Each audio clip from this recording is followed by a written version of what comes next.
Don't play with it, don't be dishonest. Ay, still not understand. Hello guys, good afternoon, good morning, good evening sa ating lahat. So guys, for today's video, pag-uusapan po natin kung magkano ba ang mga deduction dito sa Hungary about sa tax. Kasi marami akong na-receive na message sa aking personal account, sa aking YouTube, Facebook page, kung magkano yung mga deduction dito sa tax, kung totoo bang malaki ang mga deduction dito. At may rin sa akin kung ano na po yung sitwasyon ng Hungary, kung maganda pa ba siya or hindi na. So, itong video na to guys, based lang to sa aking experience sa company namin, sa mga naranasan namin sa aming company, sa mga pasahod ng company, mga binibigay nilang mga update sa amin galing sa immigration. So, based lang to sa amin guys. Hindi po ako nagmamatter dun sa iba. So, sa amin lang tong na-experience sa company namin. So, sa hindi ko pa umpisahan yung aking video guys, paki-subscribe naman dyan sa baba guys para ma-notify kayo kung meron akong bagong video. Paki-hit na lang po yung bell button guys. Thank you so much. So, sa lahat din ng mga nag-subscribe sa akin, 1,700 plus na tayo guys. So, malapit na tayo magka-1,000 guys. Thank you so much sa inyong lahat. So, actually guys, hindi na talaga sana ako magbibigay ng mga tips, ng mga advice, mga kaalaman dito sa Hungary. Kasi nga, ang daming basher guys. Alam mo yung pag nagkukwento ako tapos hindi ko dugtungan agad, syempre mag-iisip ka pa, di ba? Kasi hindi naman kasi ako professional na YouTuber. Kasi baguhan lang din naman ako sa YouTube. So, ang akin lang guys, makatulong ako. Pero, syempre may mga basher. Pag magsalita ako na hindi ko madugtong agad, hindi ko madire-diretso ang pagkasabi. Hindi lang isa ang nag-ano sa akin na, ano ba yan? Ang tagal-tagal naman makarugtong ng salita. Ang tagal-tagal naman makontinue yung kwento, ganon. So, di ba? Ang daming magagaling. So, kung makikita nyo sa video ko, medyo matagal talaga akong hindi na nag-upload ng mga ganitong topic. Ang ina-upload ko na lang yung mga ganap sa aking buhay dito sa Hungary. Kung saan kami, kung saan kami kumain, saan kami gumala, yun na lang yung mga ina-upload ko dito guys. Pero yung mga nagbibigay ng mga kaalaman, mga tips, no? Mga idea about dito sa Hungary, matagal na ako hindi nag-upload. So, ngayon lang ako nag-upload ulit guys. So, kung nanonood ka man dito, kung ayaw mo yung video ko, wag mo na lang panoorin. Pero kung gusto mo namang, meron kang gustong malaman, at nagustuhan mo yung aking video, ituloy mo hanggang dulo yung panonood para meron kang eksaktong idea. Lalo na kung nasa Pilipinas ka pa, kung ikaw po ay nag-a-apply ka pa, kung ikaw po ay nasa Taiwan, o kung saang solo ka man ng ating bansa, kung saan aabot yung video ko na to, kung mapanood nyo, panoorin nyo hanggang dulo para may idea kayo dito sa Hungary. Kung maganda ba pasukan ang Hungary, maganda pa ba or hindi na, or ano bang sitwasyon dito ngayon. So, hindi na natin patagalin guys. Umpisahan na natin. So, marami nag-comment sa akin, nag-message sa aking Facebook kung maganda pa ba. So, deduction sa tax. Pag-uusapan natin ngayon. So, magkano nga ba yung deduction sa tax kung ikaw po ay single dito sa Hungary? So, uulitin ko guys, based lang to sa aming company ha. Baka kako, iba yung deduction nyo dyan sa company nyo, sa ibang company dito sa Hungary. So, based lang to sa amin. So, kami po ay naka-base kami sa province ng Hungary. Hindi po kami sa base. Hindi kami rate ng Budapest. Rate kami ng province. So, maliit lang ang sahod po namin. Tapos, yung tax namin napakalaki. So, magkano nga ba ang deduction sa tax kung ikaw po ay single? So, sa company namin guys, ang deduction po ng single sa tax is 76,000. Kung single ka po, yun po yung deduction. So, mayroon akong isang anak. Ang deduction ko po ay 66,000. Kasi instead na 76,000, na deduction po doon, na discount, nakakuha ako ng discount na 10,000. 10,000 Hungarian forint. So, hindi po piso. Hungarian forint po ang pag-uusapan natin kasi nasa Hungarian forint yung currency dito ng pera. So, ang deduction ko guys, may isang anak, 66,000. Pag wala kang anak, 76,670. So, 76,670. So, mayroon akong anak isa, paulit-ulit no, para magkaintindihan. Ito po yung deduction guys. Yan. Kita niyo ba? 66,670. Kasi may discount na po ako na 10,000. So, kung may anak kang dalawa, ang ma-discount mo naman is 40,000.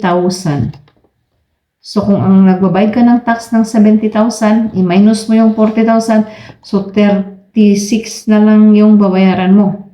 36,000 na lang, 670. Kasi meron kang 40,000 na discount. So, kung tatlo yung anak mo guys, meron kang 90,000. So, parang pre-tax ka na. Kasi magkano lang yung pag-single, di ba? So, pre-tax ka na sa tatlo yung anak. How much more kung 4 pa yung anak mo? Mas lalo. Kasi pag tatlo, 90,000 Hungarian forint. Pag 4 yata, 120. Basta pre-tax na siya. Wala ka nang mabayaran. Kasi nandun na eh. Sobra na sa discount eh. Lalo na pag 5 guys, ang anak mo. Malaki ang discount mo. So, maganda ang Hungary kung marami kang anak. Lalo na kung 3, 4, 5. Ang laki ng sahod mo guys. Pero kung yung single ka, ay, kawawa. Kawawa dito guys. Kasi sobrang laki ng tax. So, hindi pa doon magtatapos guys. Meron pa palang isa na pre-tax ka. Kung ang edad mo dito ay nagtatrabaho ka dito sa Hungary. Kasi di ba merong nag-a-abroad dito na ang edad ay 24, 23, 22, 21. Di ba merong mga 21 na bata pa nag-abroad. So yun, mga pre-tax pa yun hanggang 24. Pag 25 ka, so may tax ka na yan. So di ba? Laking save din. So maganda ang Hungary kung below 24 ka or marami kang anak. Maganda siya pagdating sa tax. Kasi malaking tulong din yung sa sahod. Malaking dagdag din yun. Pero kung isa lang yung anak mo, kagaya ko isa, parang halos hindi ko maramdaman. Kasi 10,000 lang yung discount. Pero thank you pa rin sa 10,000. Kasi paano, yung 10,000 mo, kung dito mo ibili, marami ka na rin mabili na grocery, di ba? So, yun. So, laman nyo na. Tapos, kung meron kayong anak naman, guys, na mga estudyante, hanggang 21 years old, makaka-avail pa sila ng mga discount na yon, yung family discount na yon. So, makaka-avail pa sila. Kasi dati akala ko hanggang 18 years old lang. So, hindi pala. Kasi dito sa kasamahan namin, merong 19 years old, merong 21 years old, nakatanggap pa rin sila ng discount tax. Kasi kung tanggalin na yun eh. Parang, halimbawa, 3 anak mo, tapos yung isa mag-22 na. So, hindi ka na maka-avail dun sa 90,000. Ang matanggap mo na lang sa yung 2 anak kasi overage na yung isa eh. Over na sa 18. So, yun ang akala ko dati. Hanggang 21 pala. Lalo na pag nag-aral yung bata. So, yun. Tapos, meron pa. May kudigo talaga ako dito, guys. So, hindi lang ng mga deduction, about dun sa tax. Meron pang ibang tax na babayaran mo, guys. Ito naman ay SSS. So, ito, Ito kasi yung dati kong payslip, guys. Tapos ito naman yung latest namin payslip ngayon, oh. Yung SSS ko, guys, oh. 50,092 Hungarian forint. Laki, no? Dito kasi kinukuha dito yung mga ano nila sa mga government ba yung alam mo yung mga walang mga trabaho dito, yung mga matanda. Yung mga matanda dito, guys, libre yan ng sakay pag 60 years old ka yata. 60 o 65. Libre ka ng sakay ng bus or train. Kahit saan ka pupunta, balik-balikan pa yan. Unlimited sila. So, dito nakuha nila yung pondo sa tinatawag na SSS. Yun. Yung mga maraming anak. Dito din yata kinukuha nila yung pang-support nila sa government nila kung ano pang gusto nilang bayaran. So, dito sa SSS na to. Tapos, kung mga anak ka, dito din, kukunin din nila dito para may matanggap ka every month. Parang maternity sa atin. Tapos, ano pa bang maganda pa ba sa Hungary? Maganda pa ba sa Hungary, guys? So, ito po yung bagong sitwasyon dito sa Hungary, guys. Yung tinatawag nila na bagong law.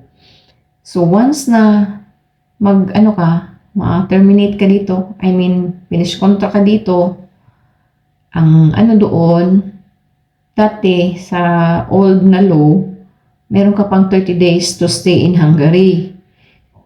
Pero sa new law ngayon, starting ng March yata yun, kung hindi ako nagkamali, March, ang bagong rules nila, pag matapos ka na ng contract mo dito, pag na-end ka na, mag-stay ka na lang ng 6 days ang pinaka-maximum.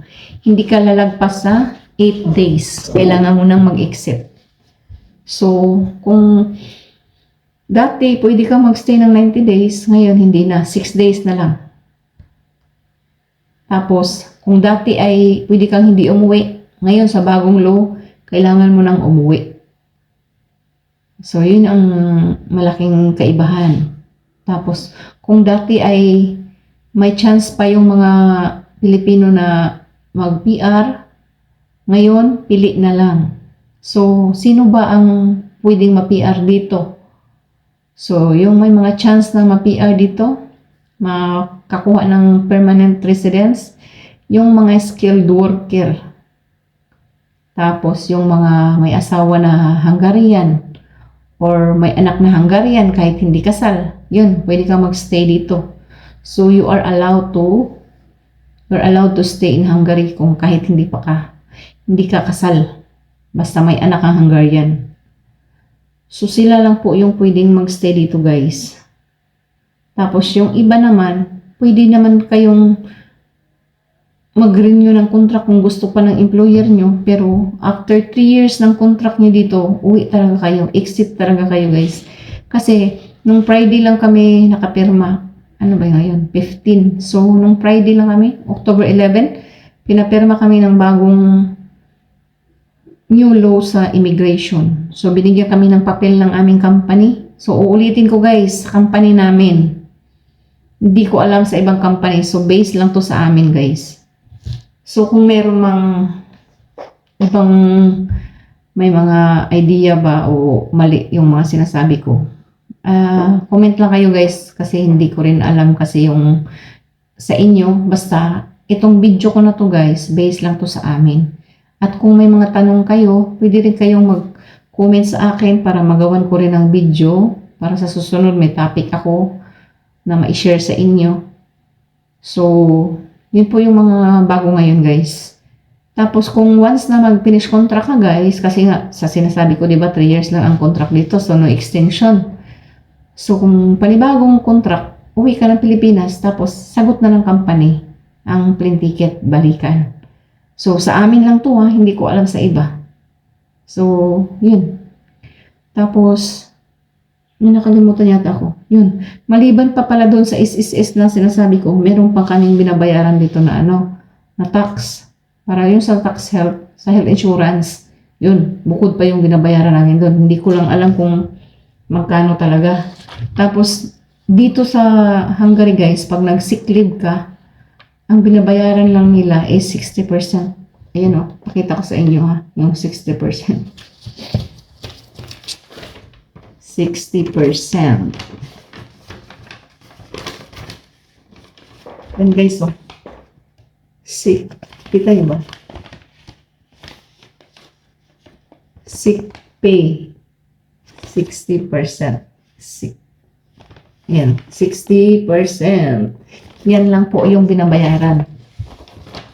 Tapos sa Taiwan guys, ang tax doon mayroong refund. Yung mga may deduction tayo sa tax yan sa Taiwan. So makakuha din tayo ng tax refund sa susunod na taon. Dito, walang tax refund dito guys. Ang sinasabi nilang tax refund, yun po yung family discount. Kasi merong company dito na hindi sila nagkartas sa sahod. Kumbaga hindi sila nagbayad. So, ipa-file nila, sila mismo magpa-file doon sa tax bureau. So, yun yung sinasabi nilang tax refund na nakukuha nilang buo yung mga discount na hindi nila nakuha. Kasi sa amin kasi kinaltas buwan-buwan. Pero yung ibang company, wala silang kartas. So, sila mismo ang magpa-file doon para ma-avail nila yung mga discount na tax. So, ang mga Pilipino lang ang nagtawag ng tax refund. Pero ang totoo nun, family discount yun. So, malinaw na tayo doon. So, yun lang siguro guys, no? Ang, sinabi ko na yata lahat ng mga deduction. So, ganun kalaki ang mga tax dito guys. Tapos, meron ngayong bago na naman. Maano sila talaga sa tax guys? Grabe. Kung bibili ka ng mga inumin, mga can, mga bottle, kasi may recycle na ngayon eh. So, magdagdag ka ng 50 rin. So, example, itong tubig ko, nabili ko ng 100 plus sa Hungarian forint. Ito may nakalagay na 50 cents. So, example lang ha. Ang price nito ay 100. Ganun talaga ang price doon nakalagay. Pero pagdating sa cashier, ang ibayad mo doon, 150. Kasi plus 50 siya eh. So, nangyari yun sa akin. Kahapon, bumili ako ng Coke. Ito naman yung Coke. Ang price nito dito guys, sa Hungary, 349 Hungarian forint, isang bote. E di nagbigay ako ng 350. Hiningian pa ako ng 50 forint guys. Parang deposit nito. So, kung may pera kayo talaga, dapat may extra talaga kayong pang additional nito. So, ang price dun sa market, ang price sa groceryhan, i-plus mo ito.